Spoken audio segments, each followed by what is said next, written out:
अस्सलामुअलैकुम एवरीवन। मैं आप सबको वेलकम करता हूं अपने यूट्यूब चैनल मुगल आज़म गेमिंग में। तो इससे पहले मैं दो वीडियोस अपलोड कर चुका हूं डिफरेंट गेम्स के बारे में। एक थी हमारी शैडो फाइट 3 और एक जो अभी मैंने दोपहर में अपलोड की है क्लैश ऑफ क्लैंस के बारे में। उसमें मैंने वीडियो के साथ ऑडियो तो अपनी रिकॉर्ड नहीं की थी, मगर इसमें मैंने कहा कि कुछ इंटरेक्शन होना चाहिए आप सबके साथ भी, कि आप लोग मेरी आवाज़ सुने, मैं कैसे बात कर रहा हूँ, क्या कह रहा हूँ, कैसे मैं आपको समझा रहा हूँ चीज़ें, क्योंकि लिख कर टाइप कर कर वो सारी चीज़ें आप लोगों को बताना बहुत ज़्यादा मुश्किल हो जाता है। तो जैसा आप लोग देख रहे हैं, मेरा टाउन हॉल 10 का बेस है। फुली अपग्रेड तो नहीं है, इसकी वॉल्स वगैरह रहती हैं। एक मेरा किंग है, उसके कुछ लेवल्स रहते हैं, मगर क्वीन मेरी कम्प्लीटली अब वो हो गई, अपग्रेड है। 40 लेवल है उसका TH10 के हिसाब से, और बाकी डिफेंसेस भी सारे हैं। बस मेरे थोड़े से ऑफेंसिव्स जो हैं, जैसे कि वो बॉम्ब वगैरह हो गए, स्प्रिंग ट्रैप्स हो गए, ये चीज़ें वो रहती हैं। बाकी स्टोरेजेस आपने मेरी देखी, ये बिल्कुल कंप्लीट हैं। जैसे हमारा डार्क एलिक्सर है वो 200 बिल्कुल कंप्लीट है। बाकी थोड़ा सा एलिक्सर और गोल्ड रहता है। तो उसके लिए मैं बेसिस ढूंढ रहा हूँ, तो मैं ज़्यादा से ज़्यादा बेसिस ढूंढता हूँ ताकि जिस पे मुझे ज़्यादा से ज़्यादा लूट मिल सके। मगर अब जैसे मुझे ये बेस मिला, क्योंकि वीडियो भी अपलोड करनी थी, तो बिल्कुल ऐसे बेस पर तो कर नहीं सकते वीडियो अपलोड ऐसे बेस के बारे में जिस पे कोई भी ज़्यादा डिफेंसेस ना हो। तो इसलिए मैंने ये बेस देखा, तो मैंने कहा क्यों ना इस पर किया जाए, क्योंकि यहाँ पर एक साइड मुझे क्वीन, एनमी क्वीन और उसका इन्फर्नो, मल्टी इन्फर्नो मिल रहा था। मैं ज़्यादा से ज़्यादा जब भी क्वीन वॉक करता हूँ तो मल्टी इन्फर्नो की साइड से करता हूँ, क्योंकि सिंगल इन्फर्नो अगर एक बार लॉक हो जाए क्वीन पर तो वो बहुत ज़्यादा डैमेज देता है, और उससे फिर क्वीन का बचना बहुत ज़्यादा मुश्किल हो जाता है। साथ साथ मैंने पीछे से वॉल ब्रेकर्स डाल दिए, जिसकी वजह से एक और दूसरा कंपार्टमेंट मेरा खुल गया। मगर ये कि हमारी क्वीन उस साइड पर तो गई नहीं जहाँ पर बॉम्ब टावर था, वहाँ चल जाती तो ज़्यादा बेहतर था, मगर इस साइड पर आ गई जहाँ पर उसने एक विजिट टावर और बाकी जो हमारे आर्चर टावर्स हैं वो ले लेगी। अभी फिल वक्त क्वीन का जो टारगेट है वो स्टोरेजेस पर है, बाकी चीज़ों पर है। क्वीन को मैंने मरने नहीं देना, इसलिए मैंने साथ में उस पर डाल दिया एक रेज स्पेल। मगर रेज स्पेल थोड़ी सी देर होगी मुझे डालने में, जिसकी वजह से क्वीन की एबिलिटी भी हो गई, क्योंकि अगर एक बार एबिलिटी यूज़ हो जाए तो फिर रेज की ज़रूरत नहीं पड़ती, क्योंकि वो सारे डिफेंसेस जो हैं उस क्वीन की जो लिटिल जो आर्चर्स होती हैं, जो पावर जो क्वीन की होती है उससे जो आर्चर्स निकलती है उन पर लॉक हो जाते हैं। मगर ये था कि अभी मैंने रेज भी डाल दिया तो वो यूज़ हो गया। बाकी अब देखें आप, एनिमी क्लैन कैसल में से हमारे पास इलेक्ट्रो ड्रैगन निकल आया, जिसका मुझे बिल्कुल भी आइडिया नहीं था, क्योंकि मैं समझा था कि वो बिल्कुल ही एम्प्टी होगा तो हमारे हॉक्स बाकी सारा बेस क्लियर कर लेंगे, जैसा कि हॉक्स कर भी रहे हैं। मगर जो एनिमी इलेक्ट्रो ड्रैगन है ये बहुत ज़्यादा हमें डिफ़िकल्टीज दे रहा है। अब देखें ये एक साइड पर इसकी हेल्थ बिल्कुल ही कम रह गई है, क्योंकि मैंने इस पर ये दो पॉइजन स्पेल डाले। एक क्लैन कैसल में जो फुली मैक्स आउट था लेवल 7 का, और एक मेरा अपना जो मैंने किया था वो लेवल 4 का था। तो मगर फिर भी इसकी थोड़ी सी हेल्थ बच गई है, तो जिसकी वजह से हमारे बाकी हॉक्स के ऊपर लॉक हुआ हुआ, और साथ में एनमी जो किंग है वो भी लॉक है, जिसकी वजह से हॉक्स हमारे बहुत ज़्यादा मर चुके हैं। अब देखें बाकी 2-4 हॉक्स ही बचे हैं, मगर उस पर देखें एक ये लगा है, एक इसकी इलेक्ट्रो ड्रैगन की हिट लगी। अब ज़्यादा से ज़्यादा हमारे पास 3 या 4 हॉक्स बचे हैं। और ये बेहतर हुआ कि हमारी क्वीन हो गई, लॉक हो गई इलेक्ट्रो ड्रैगन पर, और इस इलेक्ट्रो ड्रैगन को ले लिया। मगर अब हमारे पास हॉक्स नहीं बचे। जैसा कि मैं आप सबको बताया कि हॉग राइडर्स का अटैक बहुत ही ज़्यादा वो होता है, पावरफुल अटैक है, आप ले सकते हैं किसी बेस को। मगर सबसे बड़ा इशू जो आता है वो होता है टाइमिंग का, क्योंकि अब हमारे पास इलेक्ट्रो ड्रैगन था, मुझे पता नहीं था, जिसकी वजह से हमारे बहुत सारे हॉक्स वहीं पर मर चुके हैं, और हमारे पास अभी और कोई चीज़ बची नहीं है जिससे हम लोग क्लीनिंग कर सकें। क्लीनिंग ट्रूप ज़्यादा नहीं ले सका मैं, क्योंकि या तो अगर मैं क्लीनिंग ट्रूप लेता हूँ तो फिर मैं हॉग राइडर्स इतने नहीं ले सकता, अगर हॉग राइडर्स लेता हूँ तो क्लीनिंग ट्रूप्स नहीं ले सकता, क्योंकि साथ में हम लोगों को वो भी डालने होते हैं, वॉल ब्रेकर्स भी डालने होते हैं। तो ये चीज़ थोड़ी सी डिफ़िकल्टी दे रही है, मगर देखें अब क्या होता है। ये देखें बाकी लूट तो हमें बहुत अच्छी मिल चुकी है, मगर वही हुआ कि हमें टाउन हॉल और बाकी कुछ नहीं मिला। टाउन हॉल पर एक मेरा हॉग बेचारा लगा हुआ था, बहुत सारी मेहनत कर रहा था, मगर वो इतना ज़्यादा नहीं ले सका वहाँ से अमाउंट।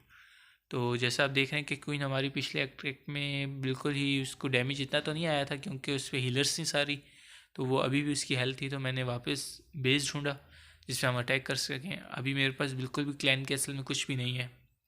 जो भी अटैक करूँगा मैं अपनी एन क्वीन और 31 हॉक्स के साथ करूँगा। देखते हैं यहाँ से हम लोगों को कितनी वैल्यू मिल सकती है, क्योंकि अभी मेरा कोई भी मोटिव ये नहीं है कि मैं ज़्यादा से ज़्यादा ट्रॉफीज़ लूँ, क्योंकि जहाँ जितनी ट्रॉफीज़ ऊपर जाते जाते हैं हम लोग वहाँ पर हमारी लूट बहुत कम हो जाती है, और बहुत सारे बेसेस ढूंढने के बाद हमें कोई एक अच्छा बेस मिलता है जहाँ पर लूट अच्छी सारी हो। तो इसीलिए मैं ज़्यादा से ज़्यादा जो रहना मुझे पसंद है जिस ट्रॉफी लीग में, वो है क्रिस्टल 2, जिसमें हमें बहुत ज़्यादा लूट मिलती है। जैसा कि आप लोग देख रहे हैं यहाँ पर एक अपार्टमेंट पूरा फ्री था, ओपन था बिल्ड, जहाँ पर वॉल्स भी नहीं थी, मगर हमारी क्वीन, इसका तो IQ लेवल 100 से भी ऊपर है, ये वहाँ नहीं गई, ये बिल्कुल ही उल्टी साइड पर, राइट हैंड साइड पर चली गई। मगर शुक्र है मेरे पास वॉल ब्रेकर्स थे, जिसकी वजह से मैंने 2 वॉल ब्रेकर्स डालकर ये वॉल गिरा दी। अब हमारी क्वीन जा रही है आगे की तरफ, और इस पर एक साथ क्वीन भी हो गई है, किंग भी लॉक है, हमारा बॉम्ब टावर भी है, और यहाँ पर हमारे पास वो भी है, एक्सपो भी है, ग्राउंड एक्सपो या ग्राउंड प्लस एयर एक्सपो। अब हमारी क्वीन वहाँ से पलटने वाली थी, मगर शुक्र है कि वो जो किंग था उसकी थोड़ी सी हेल्प बच गई थी, जिसकी वजह से क्वीन वापस अंदर आई और ये पूरा अपार्टमेंट लेने के लिए तैयार हो गई क्वीन। अब जैसे आप लोग देख रहे हैं ये पूरा कंपार्टमेंट ये ले रही है हमारी क्वीन। अब मैं स्टार्ट कर रहा हूँ हॉगिंग, क्योंकि हमारे पास अब 1 या 1.5 मिनट ही बचा है, जिसकी वजह से बहुत ज़्यादा टाइम शॉर्टेज आ जाती है। इसलिए मैंने यहाँ से हॉगिंग स्टार्ट कर दिया अपनी। हॉग्स मेरे बहुत अच्छी तरह से बेस खाली कर रहे हैं। एक मैंने हील इस अब अपार्टमेंट में डाली, जहाँ से हम लोगों को विज़िट टावर था 2 विज़िट टावर थे, एक वो था बॉम्ब टावर था, मगर क्वीन ने बॉम्ब टावर ले लिया, जिसकी वजह से मेरी एक हील बच गई यहाँ पर। ये रहा हमारा दूसरा कंपार्टमेंट, जहाँ पर ये हमारे हॉग्स से आ रहे हैं। अब 2 हील्स मेरे पास बची हुई थी, तो मैंने एक हील यहाँ डाल दी, जिसकी वजह से जितने भी हॉग्स हैं उनकी थोड़ी सी हेल्थ बाकी रह जाए। बाकी जो एक हील बची है वो हम डालेंगे यहाँ पर, जिसकी वजह से ये आखिरी कंपार्टमेंट हमारे हॉक्स लेने को कामयाब हो जाए। अब देख लें, वैसे ही पिछले अटैक की तरह यहाँ पर भी टाइम फेल ज़्यादा लग रहा है मुझे कि हमारे पास टाइम फेल हो जाएगा, इसलिए मेरे पास जो एक रेज स्पेल एक्स्ट्रा था उसको मैंने यहाँ यूज़ किया, और यहाँ का जो हील और रेज की वजह से जो हमारे हॉक्स थे उनमें थोड़ी सी ज़्यादा स्पीड आ गई और वो चीज़ें लेने में कामयाब हो गए। मगर वही हो रहा है कि मुश्किल यहाँ से हम लोगों को 2nd स्टार मिल सके, एक 1 स्टार से हम लोगों को लगता है गुजारा करना पड़ेगा, क्योंकि क्वीन भी वहाँ से घूम गई ऊपर की साइड पर, और हॉक्स भी बाहर ही जा रहे हैं, क्योंकि अब ज़्यादा बिल्डिंग्स बाहर हैं और टाउन हॉल ज़्यादा अंदर की साइड पर है, तो वहाँ पर अंदर की साइड कोई जा नहीं रहा। देखें यहीं से हॉक्स बाहर की साइड पर, आउट साइड पर जो वॉल के बिल्डिंग्स हैं वहाँ पर आ गए। मगर फ़ायदा ये अच्छा है कि यहाँ से मुझे लूट मिल रही है जो मुझे चाहिए थी, क्योंकि जैसे आप लोग जानते हैं मैं टाउन हॉल 10 से 11 पे अब जा रहा हूँ, तो वहाँ पर मुझे अब लूट बहुत ज़्यादा ज़रूरत पड़ेगी।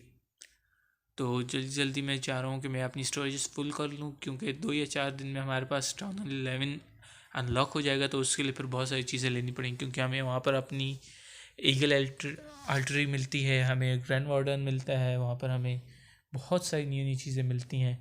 तो ये चीज़ थी सारी। अब देखें यहाँ पर मैंने 2 अटैक किए, इसके बाद मैं आपको ले जाता हूँ 2nd बेस पर, जो कि हमारे पास है TH11, पहले ही 11 पर है, मगर ये बेस हमारा मैक्स आउट बेस नहीं है, ये रश बेस है। मतलब कि मैंने लेकर 6 या 7 टाउन हॉल तक इसको मैक्स किया था, मगर उसके बाद मैंने इसको रशिंग के लिए स्टार्ट कर दिया, क्योंकि उस टाइम मेरे पास कोई अच्छी क्लैन नहीं थी जिससे मुझे सीज बैरिक्स मिल सकें। तो मैंने सोचा था कि अपने ही एक बेस है, इसको मैं रश कर लेता हूँ, यहाँ से अपने लिए सीज बैरिक्स लेता रहूँगा। मगर ये कि अब मुझे एक क्लैन मिल चुकी है जिससे मुझे मैक्स आउट मिलती रहती हैं बैरिक्स वगैरह, सीज बैरिक्स। तो अब मुझे ज़्यादा ज़रूरत नहीं है कि मैं टाउन हॉल 12 पर जाऊँ रश करूँ, इसलिए मैंने सोचा कि टाउन हॉल 11 के जो बेस है इसी को मैक्स आउट करते हैं। देखिए इसकी मेरी स्टोरेज में है चीज़ें। अच्छा, यहाँ पर मैं जो यूज़ कर रहा हूँ अटैक, वो है मैं अपना dragon plus lightning spell, max dragons और 13 लाइटनिंग स्पेल्स, क्योंकि ये मेरा बहुत ही फेवरेट अटैक है, क्योंकि पहले मैं टाउन हॉल 10 पर भी यही यूज़ करता था, मगर जो पिछली अपडेट आई थी उसके बाद ये लाइटनिंग की इन्होंने वो कर दी थी, वैल्यू कम कर, डैमेज कम कर दिया था, जिसकी वजह से वहाँ पर भी ये किसी यूज़ को नहीं रहा। तो मगर ये टाउन हॉल 11 पर इसके बहुत ज़्यादा यूजेस हैं। अब जैसे आप लोग देख रहे हैं मैंने 12 लाइटनिंग से 4 आउट कर दी, यहाँ के जो वो है एयर डिफेंसेस हैं ख़त्म। अब बेस में रह क्या गया, कुछ भी नहीं रहा। देखें अब ये बाकी चीज़ों की भी मैंने बिल्कुल कम कर दी है हेल्थ, जैसे इन्फर्नो टावर हो गया, मल्टी वो हो गया, हमारे पास विज़िट टावर हो गया। अब हमारे सारे ड्रैगन्स यहाँ से जा रहे हैं एक साइड पर, बाकी मेरे पास जो क्लैन कैसल में इलेक्ट्रो ड्रैगन है और एक बलून है, वो मैं दूसरी साइड से स्टार्ट कर रहा हूँ, ताकि वहाँ से वो एक पूरा कंपार्टमेंट हमारे इलेक्ट्रो ड्रैगन ले जाए, क्योंकि आपको तो पता है electro dragon building to building करता है, जितनी ज़्यादा बिल्डिंग्स होंगी तो यहाँ से मैंने इलेक्ट्रो ड्रैगन स्टार्ट कर दिया ताकि हमारा टाइम फेल ना हो बाकी दूसरे बेस की तरह। अब एक साइड से मैंने क्वीन और किंग को डिप्लॉय कर दिया ताकि ये बाहर की साइड को क्लियर करें, ताकि हमारे ज़्यादा से ज़्यादा ड्रैगन्स अंदर की साइड पर जा सकें और लूट ले सकें और इनके डिफेंसेस को मार सकें। जैसा आप लोग देख रहे हैं, अब एक साइड तो हमारे इलेक्ट्रो ड्रैगन खाली कर रहा है, दूसरी साइड हमारे बीच में सारे ड्रैगन्स हैं, उनके पीछे ग्रैंड वार्डन है और साइड पर हमारी क्वीन अटैक कर रही है जिससे वो बाकी की बिल्डिंग्स ले रही है। क्वीन की भी वैल्यू गई ख़त्म। ये देखें क्वीन हमारी नॉकआउट हो चुकी है। अब ये बाकी हमारे देखें कितने सारे हमारे पास ड्रैगन्स खाली हैं, तकरीबन 10 to 12 हमारे पास जो हैं। 13 हमने ड्रैगन्स लिए थे, ज़्यादा से ज़्यादा हमारे पास 9 to 10 तो ड्रैगन्स हैं ही हैं जो बाकी चीज़ें ले रहे हैं। अब देखें जैसे यहाँ से एक साइड पर कितने ड्रैगन्स हैं, बंच में ड्रैगन्स हैं। अब ये एक साइड खाली होगी। अब देखें हमारे पास कितना टाइम बचा, अभी पूरे 1 मिनट 15 सेकेंड्स हैं और बेस ख़त्म खाली हो चुका है पूरा। तो ये है एक बिल्कुल सॉलिड और पावरफुल अटैक स्ट्रेटजी जो मैं टाउन हॉल 11 पे यूज़ करना पसंद करता हूँ, क्योंकि अभी मैंने ज़्यादा मैक्स नहीं किया, तो इसलिए मैं ज़्यादा से ज़्यादा वो बेस ढूंढता हूँ जहाँ पर मुझे लूट ज़्यादा मिले और ईगल आर्टिलरी ना हो, क्यों उससे बहुत ज़्यादा डैमेज पड़ता है। और क्योंकि वो सेंटर में होती है तो हम लोग मंच में कोई चीज़ भेज नहीं सकते, क्योंकि अगर हम मंच में डिप्लॉय कर दें अपने ट्रूप्स तो साइड ट्रूप्स पर वो लॉक हो जाती है और उनको बहुत ज़्यादा डैमेज देती है। अब देखें मेरे डिफेंसेस बहुत ज़्यादा लो हैं, मगर ये है कि मैं अपने बैरिक्स को ज़्यादा से ज़्यादा कर रहा हूँ अपग्रेड, क्योंकि अब जैसे एक बैरिक तो मेरा हो चुका है 13 पे, जिससे मुझे इलेक्ट्रो ड्रैगन मिल रहा है 13 पर, वो बाकी जो हैं वो 10 पर हैं और 11 पर हैं। तो इनको जल्दी जल्दी मैं इस पर ला रहा हूँ ताकि हम electro dragon attack strategy start कर सकें।